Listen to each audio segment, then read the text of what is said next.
최근 국제뉴스를 도배하고 있는 소식, 바로 탈레반의 아프간 점령입니다. 무장단체 탈레반의 집권으로 공항에는 사람들이 몰려 사망자까지 발생하고 대원들과 강제 혼인시킬 미혼 여성의 명단을 작성하고 있다는 보고가 나오는 상황. 도대체 탈레반은 어떤 집단이기에 국제사회가 걱정을 금치 못하는 것일까요?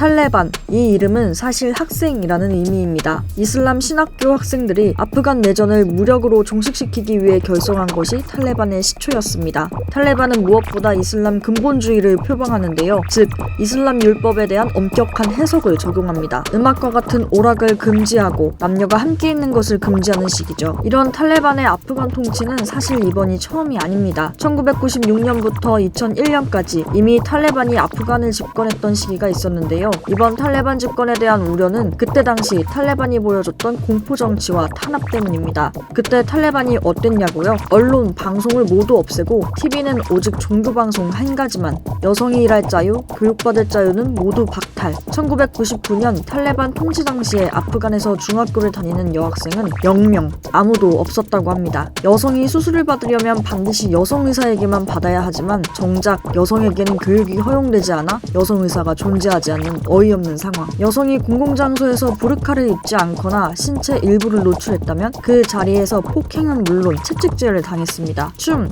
카드놀이, 영화 감상 등의 기본적인 문화생활과 오락은 금지됐고요. 처벌제도는 가혹 그 자체였습니다. 물건을 훔친 도둑은 손을 자르는 것으로 처벌하고 불륜을 저지른 여성은 돌팔매질로 처형했습니다. 이때의 기억을 가지고 있는 아프간 사람들과 국제사회는 우려를 금할 수 없습니다. 하지만 탈레반 측은 지난 17일 기자회견을 통해 엄격한 사회 통제와 여성 억압을 바꾸겠다고 말했는데요. 다만 이번 기자회견에서도 탈레반은 조건을 달았습니다. 바로 이슬람법 틀 안에서 라는 조건.